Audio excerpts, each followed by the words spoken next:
Exercise 7.1 question number 4 3 pair of points हमें given है जिनको चेक करेंगे कि ये आइसोसेलेस ट्रायंगल के वर्टिसेस हैं या नहीं। तो आइसोसेलेस ट्रायंगल ऐसी ट्रायंगल होती है जिसमें कोई दो साइड आपस में इक्वल होती हैं और तीसरी डिफरेंट होती है। ऐसी ट्रायंगल को हम आइसोसेलेस ट्रायंगल कहते हैं।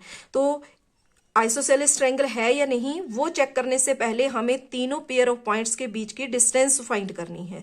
तो सपोज करो ये है पॉइंट ए, ये पॉइंट बी और ये पॉइंट सी।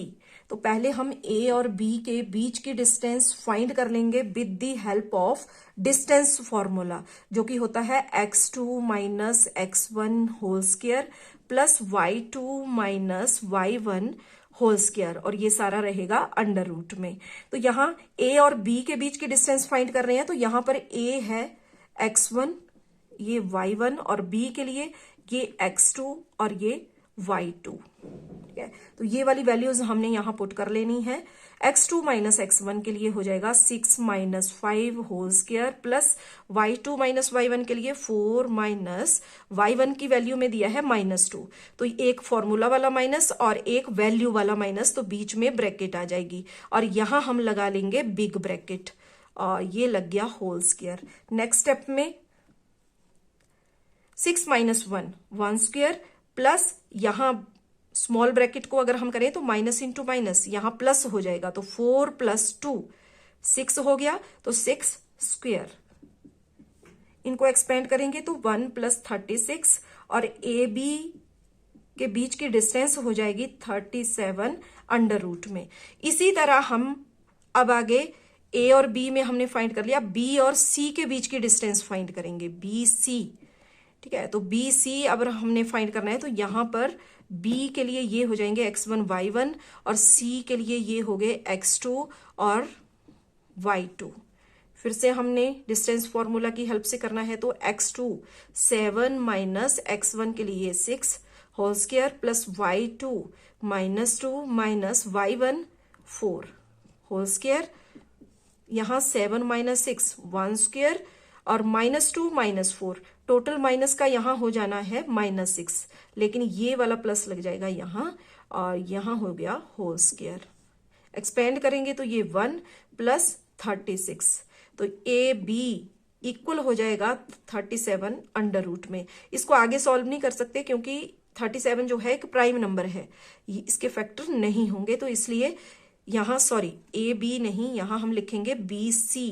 तो बी सी आ गया हमारे पास अंडर रूट 37, यानी कि ए और बी के बीच की डिस्टेंस 37 और बी और सी के बीच की डिस्टेंस भी 37। अब यहाँ 3 पेयर ऑफ पॉइंट्स हमें दिए गए हैं, ट्राइंगल की बात यहाँ हो रही है।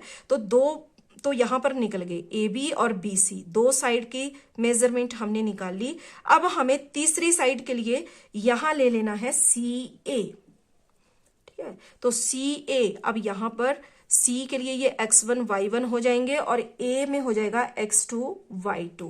तो फिर से हमने डिस्टेंस फॉर्मूला यहां यूज करना है। तो x2 माइनस x1, तो x2 5 minus x1 7 whole square plus y2 -2 minus y1 -2।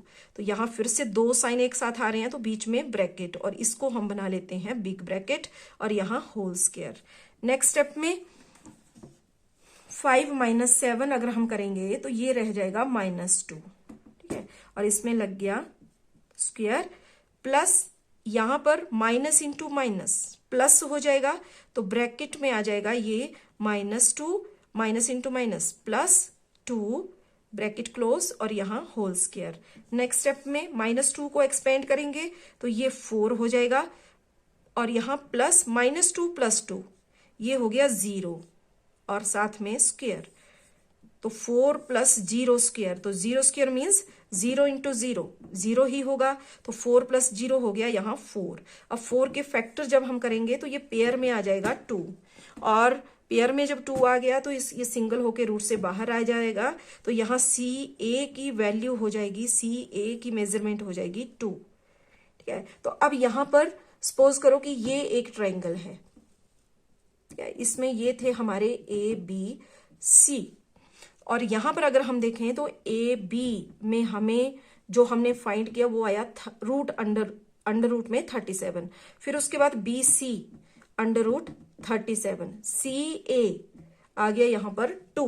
तो आइसोसेलेस ट्रायंगल होने के लिए किन्हीं दो साइड का इक्वल होना जरूरी है। तो यहां पर हम देख रहे हैं कि here A B is equal to B C and that is under root 37 and not equal to C A.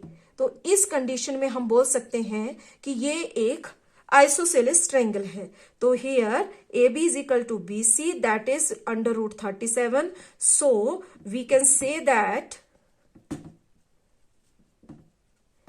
The given pair of points